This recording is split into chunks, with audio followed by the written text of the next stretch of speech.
What's up, guys? This is the host of No Lean Back, Chris Yellow. As you guys know, the long-awaited trailer for the new Batman game from Warner Brothers Games Montreal has finally been released at DC Fandome.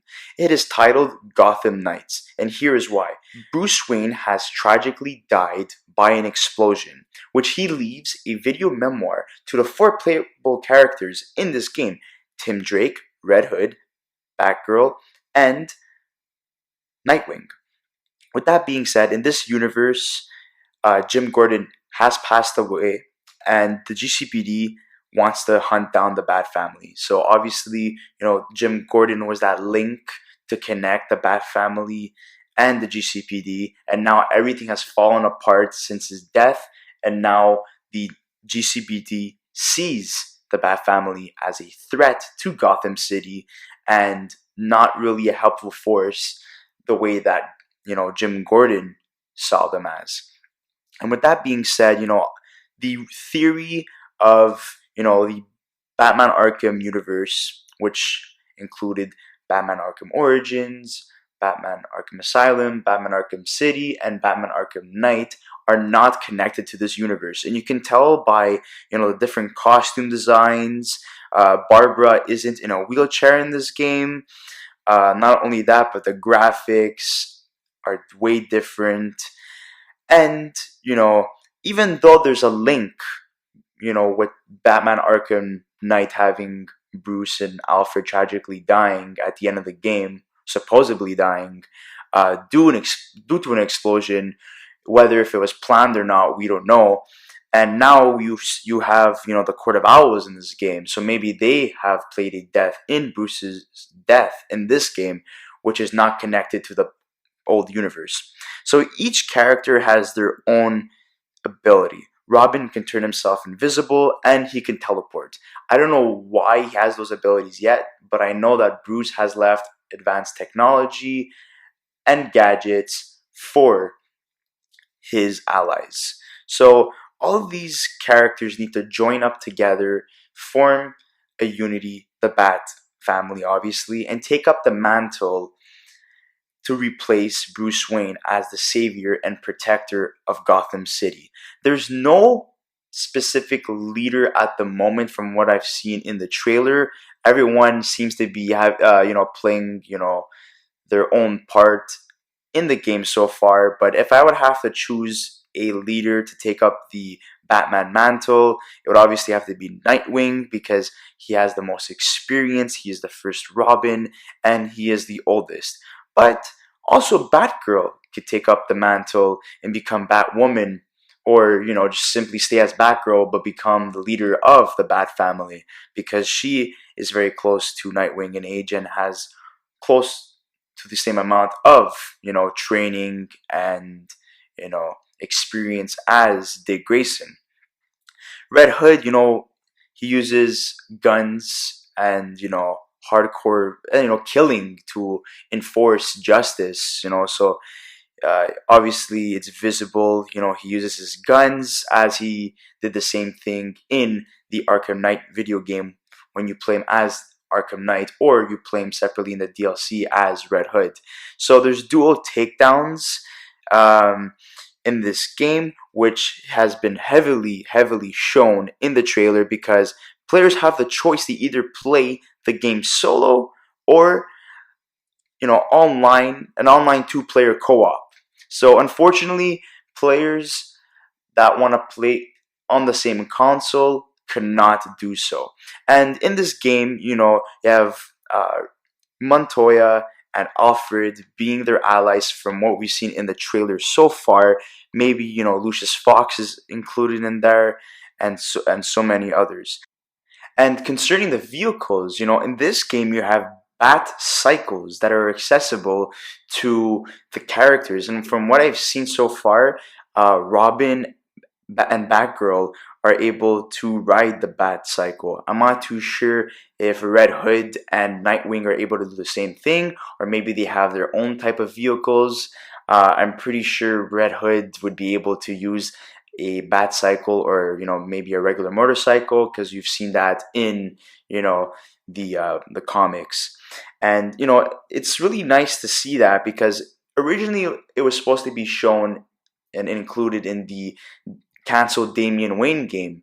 I'm not too sure if it was by Rocksteady or Warner Brothers Games Montreal, but that was shelved and favored for this game. And with that being said, they're making the vehicles very simple and just to drive around the city. They're not making it into a tank and making it so overpowered like they did in the last game, which kind of ruined the whole idea of like a Batmobile. They made it more similar to the Christopher Nolan type of Batmobile, which yes, it's really cool, but for a video game, you just want to like drive around in what a simple Batmobile, and you were able to do that once the game was really completed or you completed certain side missions. So I really hope they really learned their lesson with that, and so far so good. We see the bat cycles so far, and that's a beautiful addition to this video game. So for at least from what we've seen from the last game, having an overpowered vehicle makes the game so much easier, and it doesn't really give you a, a competition or make the game feel hard. And with that being said, the villains in the game so far that have been introduced based on the trailer that we've seen or the gameplay as well, the 7 or 8 minute gameplay that was shown right after the trailer, Mr. Freeze, Two-Face, and the Court of Owls are the main bad guys from what we've seen so far. And if you guys are not familiar with the Court of Owls, the Court of Owls are like a cult, made up of the richest families in Gotham City. So they gather in darkness, wearing creepy white owl masks for some reason, and they try to shape the future of the city for their own selfish benefits. They have unlimited resources within Gotham, and they are known to have secret safe rooms, layers, passageways in many of the city's buildings. And not only that, whenever there's something bad happening in Gotham, it's probably because of the Court of Owls. And you need to really take this with a grain of salt, but I think the Court of Owls have something to do with Bruce Wayne's disappearance or his death in this game. Maybe he felt that them knowing his identity or them targeting Batman specifically and maybe capturing him and torturing him, to give up his allies, which are the 4 playable characters that I mentioned before.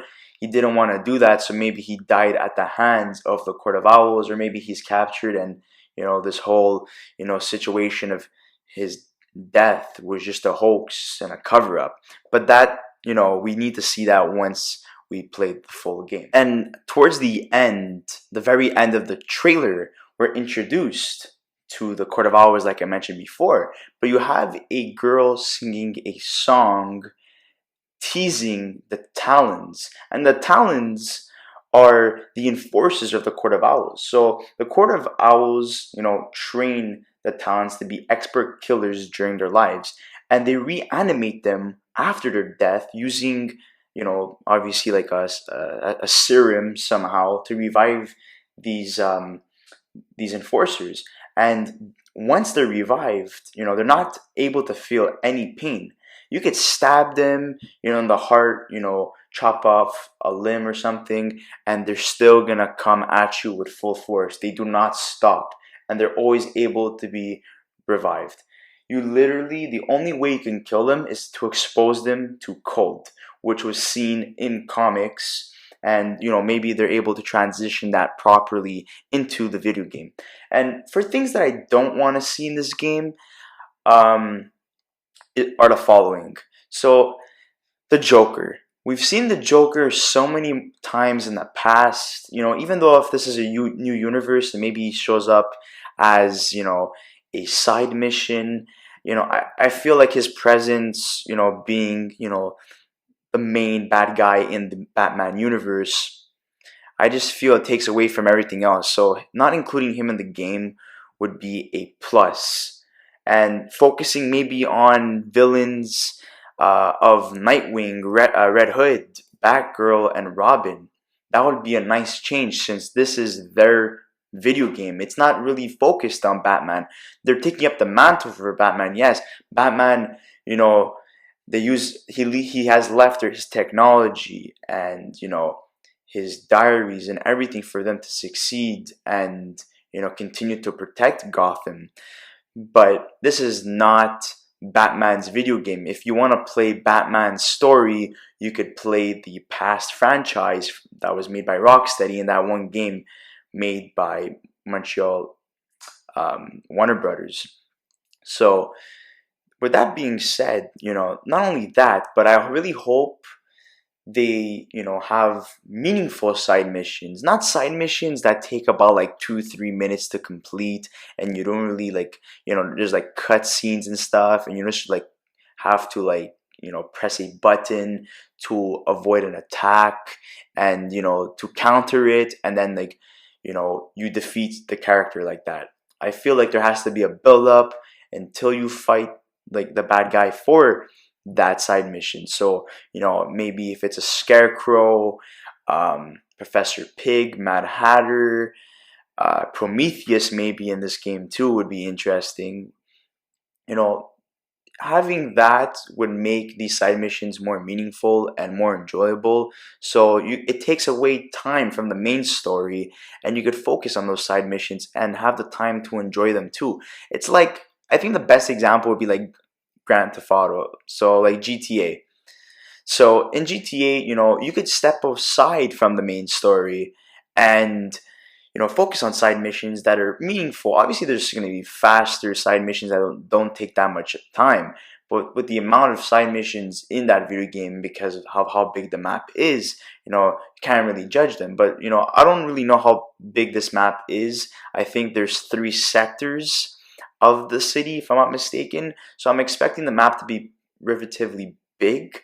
So I really hope that they choose meaningful characters that could hurt the Bat family while the Court of Owls are working to hurt them from the sidelines, behind the scenes. As you know, the Court of Owls, like I stated before, hide in the shadows. And maybe they're going to be introduced like halfway through the game because, you're too busy doing side missions, going after Mr. Freeze and Two-Face, which were teased. And then, you find out that the Court of Owls were behind everything and they planned all these villains to come and attack you, all these, malicious things that are happening within the city that you need to stop from happening.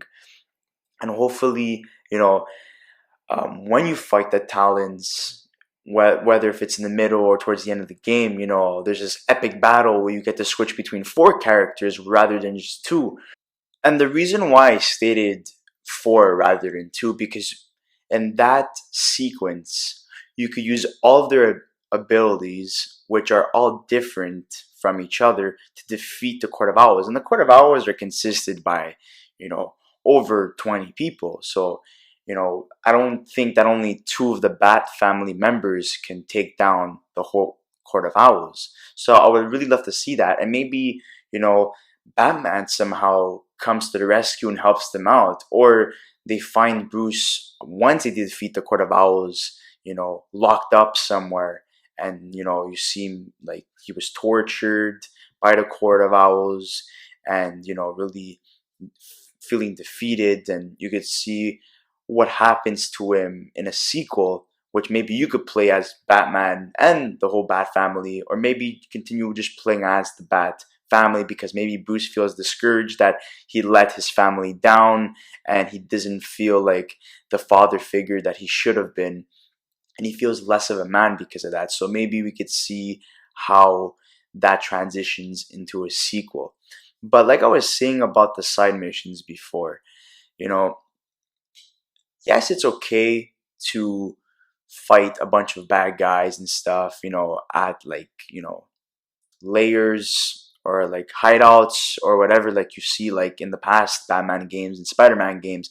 But if it's just like hideout side missions and you have to defeat like gangs that, are associated to specific villains and you don't get that fight the main villain at the end, I feel like it just takes away from all the fun. And they need to get it right here because Arkham Knight had some really questionable side missions, such as, fighting Deathstroke tank versus tank rather than fighting him in one-on-one combat. It really takes away from fighting villains that use martial arts or maybe fear toxin or laughing gas, to really hurt you because they see you as your enemies, obviously. So, taking away their abilities in a side mission really limits them to not really being that important and really memorable characters in a game. So I really hope every side mission is at least decent and not terrible like they've rushed it as they did in the Arkham Knight game.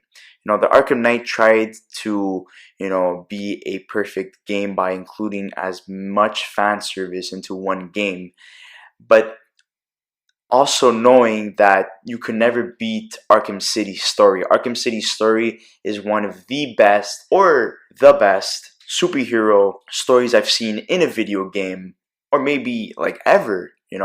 The story was so compelling, it was so interesting, sad, uh, exciting at times as well, and having a twist ending, it really make players so like intrigued with that and they wanted more. So when the Arkham Knight came out, the third installment, people were left wanting more and like, wow, this is how you're going to conclude such a beautiful video game franchise. There was a lot of things wrong with character development when it came to introducing Jason Todd as well, and just randomly saying that he was kept at an abandoned Arkham wing.